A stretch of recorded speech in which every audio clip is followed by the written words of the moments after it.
أعوذ بالله من الشيطان الرجيم.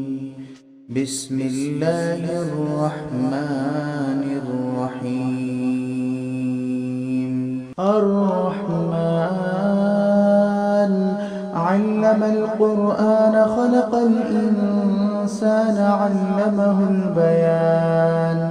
الشمس والقمر بحسبان والنجم والشجر يسجدان والسماء رفعها ووضع الميزان ألا تطغوا في الميزان وأقيموا الوزن بالقسط ولا تخسروا الميزان والأرض وضعها للأنام فيها فاكهة والنخل ذات الأكمام والحب ذو العصف والريحان فبأي آلاء ربكما تكذبان. خلق الإنسان من صلصال كالفخار وخلق الجان من مارج من نار فبأي آلاء ربكما تكذبان. رب المشرقين ورب المغربين فبأي آلاء ربكما تكذبان. مرج البحرين يلتقيان بينهما برزخ لا يبغيان فبأي آلاء ربكما تكذبان. يخرج منهما اللؤلؤ والمرجان فبأي آلاء ربكما تكذبان.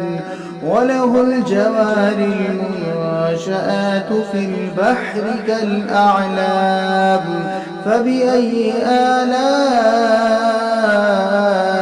ربكما تكذبان. كل من عليها فان ويبقى وجه ربك ذو الجلال والإكرام فبأي آلاء ربكما تكذبان. يسأله من في السماوات والأرض كل يوم هو في شأن فبأي آلاء ربكما تكذبان. سنفرغ لكم أيها الثقلان فبأي آلاء ربكما تكذبان. يا معشر الجن والإنس إن استطعتم أن تنفذوا من أقطار السماوات والأرض فانفذوا لا تنفذون إلا بسلطان فبأي آلاء ربكما تكذبان. يرسل عليكما شواظ من نار ونحاس فلا تنتصران فبأي آلاء ربكما تكذبان. فإذا انشقت السماء فكانت وردة كالدهان فبأي آلاء ربكما تكذبان. فيومئذ لا يسأل عن ذنبه إنس ولا جان فبأي آلاء ربكما تكذبان.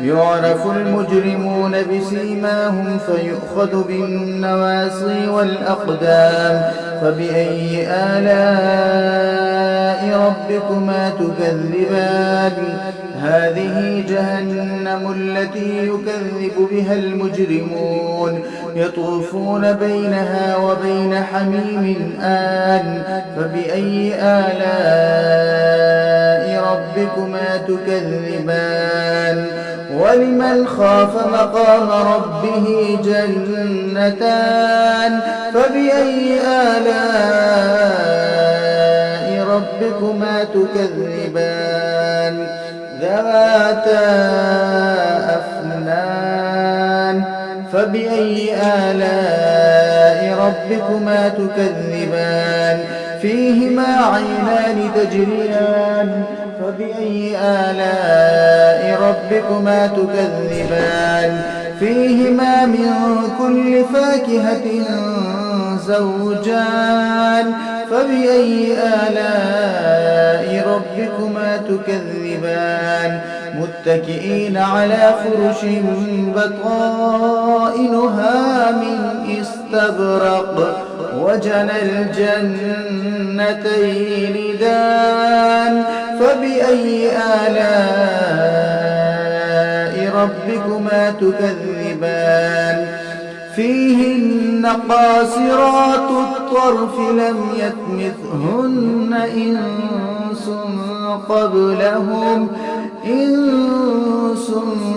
قبلهم ولا جان فبأي آلاء ربكما تكذبان كأنهن الياقوت والمرجان فبأي آلاء ربكما تكذبان هل جزاء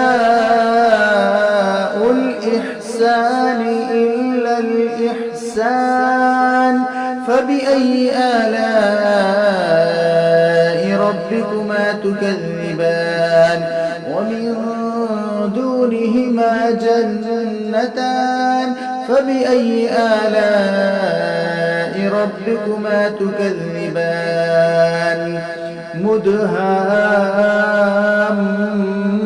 مدهامتان فبأي آلاء ربكما تكذبان فيهما عينان نضاختان فبأي آلاء ربكما تكذبان فيهما فاكهة ونخل ورمان فبأي آلاء ربكما تكذبان فيهن خيرات حسان فبأي آلاء ربكما تكذبان حور مقصورات في الخيام فبأي آلاء ربكما تكذبان لم يطمثهن